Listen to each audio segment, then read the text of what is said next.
Bismillahirrahmanirrahim. Assalamualaikum warahmatullahi wabarakatuh.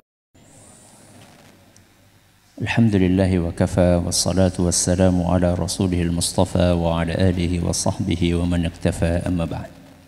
Jamaah Masjid Manarul Ilmi yang berbahagia, mulai hari ini dan seterusnya insyaallah setiap ba'da zuhur akan ada kultum mengkaji sebuah kitab yang berjudul Al-Adabul Mufrad yang ditulis oleh Imam Bukhari rahimahullah. Sebelum kita memasuki isi dari kitab ini, ada baiknya kita sedikit mengenal tentang buku ini dan juga tentang penulisnya. Buku ini ditulis oleh imam pakar hadis yang biasa dikenal dengan Imam Bukhari. Beliau bernama Muhammad, ayahnya Ismail, kakeknya Ibrahim. Berarti Muhammad bin Ismail bin Ibrahim Al-Bukhari. Al-Bukhari itu adalah nisbat kepada sebuah kota yang bernama Bukhara. Namanya apa? Bukhara. Bukhara itu adalah tempat kelahiran Imam Bukhari. Beliau lahir pada tahun 194 Hijriah. Tahun 194 Hijriah di sebuah kota namanya apa tadi? Bukhara. Bukhara itu di mana sih? Bukhara itu kalau sekarang itu di Asia Tengah.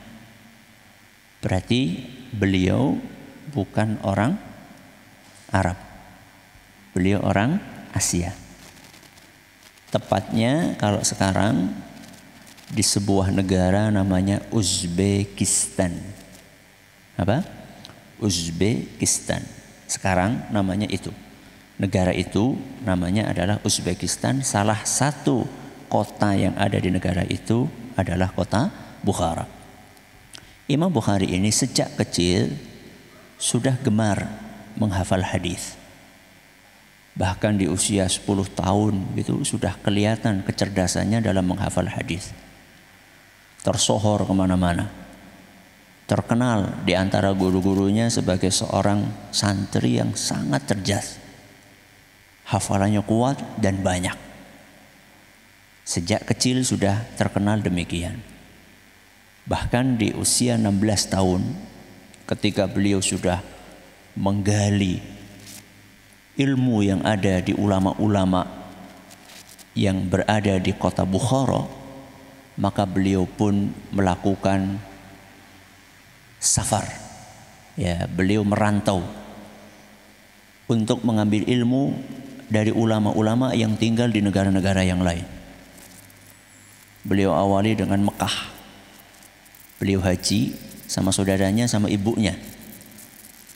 Begitu selesai haji, ibunya diantar sama saudaranya pulang, sedangkan Imam Bukhari tinggal di Mekah untuk menggali ilmu yang ada di kota Mekah. Dari situ kemudian beliau nyari ilmu di kota Madinah. Setelah digali ilmu ulama yang ada di Madinah, beliau ke Mesir, beliau ke Irak, beliau ke Baghdad, beliau ke Basrah, beliau ke Syam, berpindah dari satu negara ke negara yang lainnya. Dan beliau mengatakan, guru saya, gurunya siapa? Imam Bukhari itu lebih dari 1000 orang gurunya. Ya, lebih dari 1000 orang dan semuanya kata beliau ahlus sunnah. Jadi beliau bukan orang yang gampang ngambil ilmu. Beliau akan pilih betul-betul orang-orang yang layak dijadikan guru. Di antara guru Imam Bukhari adalah Imam Ahmad bin Hanbal. Jadi Imam Bukhari itu muridnya siapa? Imam Ahmad bin Hanbal. Di antara gurunya juga Imam Ishaq bin Rahaweh. Kemudian juga Imam Ali ibn Madini dan masih banyak yang lainnya. Dari Imam Bukhari ini terlahir murid-murid yang dahsyat juga. Imam Muslim. Kita sering dengar istilah Sahih Bukhari dan Sahih Muslim. Nah, Imam Muslim ini muridnya Imam Bukhari. Imam Tirmidzi, penulis kitab Sunan Tirmidzi juga muridnya Imam Bukhari. Imam Abu Hatim, Imam Abu Zur'ah Ar-Raziyan, Imam Ibnu Khuzaimah, Imam Ibnu Jarir At-Tabari, penulis kitab tafsir yang paling tersohor, juga muridnya Imam Bukhari. Jadi Imam Bukhari adalah sosok yang sangat luas ilmunya. Sampai-sampai Imam Ad-Darimi, penulis kitab hadis Sunan Ad-Darimi, beliau mengatakan Muhammad bin Ismail. Siapa Muhammad bin Ismail? Bukhari. Kata beliau, a'lamuna, yang paling alim di antara kami. Wa afqahuna, yang paling paham tentang ilmu fikih. Wa aghwasuna, yang paling dalam ilmunya. Wa aktsaruna talaba, dan yang paling banyak untuk belajarnya. Beliau wafat di tahun 256 Hijriah. Berarti usianya berapa? Wafatnya 256. Lahirnya 194. Berarti berapa usianya? 62 tahun. Ketika beliau wafat, beliau meninggalkan banyak karya tulis. Salah satunya adalah Sahih Bukhari yang paling terkenal. Kemudian kitab yang akan kita pelajari hari ini, kitab Al-Adabul Mufrad. Apa itu kitab Al-Adabul Mufrad? Dari judulnya sudah ketahuan, Al-Adab. Berarti isinya tentang apa? Adab. Al-Mufrad artinya adalah yang dikhususkan, spesial, spesifik. Buku ini ditulis hanya untuk mengkaji adab. Berbeda dengan Sahih Bukhari. Kalau kitab Sahih Bukhari itu macam-macam pembahasannya. Memang ada kitabul adab, di situ ada. Ya, tapi itu adalah satu bagian dari sekian banyak bab yang ada dalam Sahih Bukhari. Nah, beliau mengarang buku ini Al-Adabul Mufrad dikhususkan hanya untuk bahasa adab aja. Kalau dibandingkan banyaknya jumlah hadis bab adab di Sahih Bukhari dengan Al-Adabul Mufrad, jauh banget.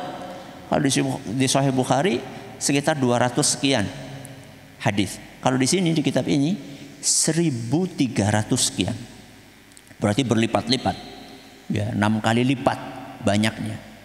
Dan ini salah satu kitab adab terlengkap. Ya.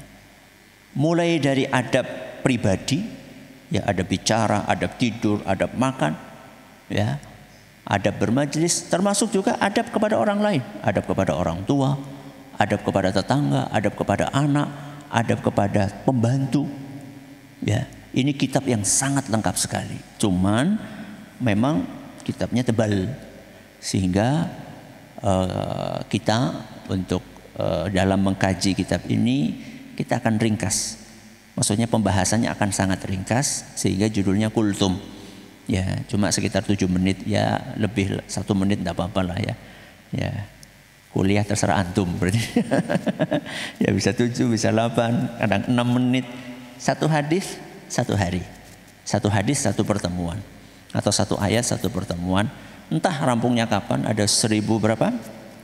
300 hadis, berarti 1300 hari. Ya, kalau 1 hadis 1 hari, berarti berapa tahun itu?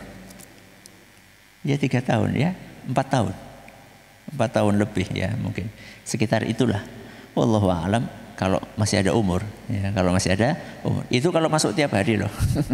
Itu kalau masuk tiap hari. Mudah-mudahan Allah berkahi majelis kita. Mulai besok insya Allah kita akan mengkaji hadis-hadis dan ayat-ayat yang dibawakan oleh beliau di dalam kitab Al-Adabul Mufrad. Semoga bermanfaat. Wallahu ta'ala a'la wa a'lam. Subhanakallahumma wa bihamdika asyhadu an la ilaha illa anta astaghfiruka wa atubu ilaik. Yang jamaah yang pengen punya bukunya, terjemahannya sudah ada. Ini sudah ada terjemahannya. Nanti kita pakai yang terjemahan ini supaya gampang bagi yang ingin mengikuti. Buku ini yang di tangan saya terjemahan ini 2 jilid. Karena sudah ada penjabaran ringkas. Jadi bukan hanya hadis saja, tapi sudah ada penjabarannya yang ditulis oleh Syekh Muhammad Luqman As-Salafi hafizahullah taala. Terima kasih, mudah-mudahan bermanfaat. Assalamualaikum warahmatullahi wabarakatuh.